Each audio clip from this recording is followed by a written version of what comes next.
mis siis peaks olema meil siin Eestis, ütleme, kaitsetööstuse poolest endal olemas selleks, et riik oleks paremini kaitstud? Ma arvan, et väga palju, ma ütlen kõigepealt üldisemas mõttes, ma arvan, et me peaksime olema piisavalt ambitsioonikad, kus me ütleme, et me teeme enamus Eestile vaja minevast näiteks laskemoonast ise. Ma arvan, et me võiksime olla piisavalt ambitsioonikad. Ma arvan, et me võiksime olla piisavalt ambitsioonikad ja öelda, et me teeme enamus Eestile vaja minevastest relvadest ise. Kas paneme siin Eestis kokku või lausa osasid asju teeme, ma arvan, et ka see oleks tehtav. Ja ma arvan, et kui me selle saavutaksime, siis see oleks ka Eesti majandusele kasulik.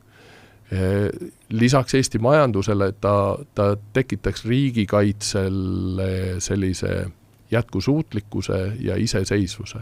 Ja ma arvan, et see on täiesti tehtav. Mis te mõtlete relvade all sellisel puhul? Mina mõtlen relvade all nii käsitulirelvi kui ka miks mitte suuremaid relvi. Ja neid võiks toota Eestis? Jaa,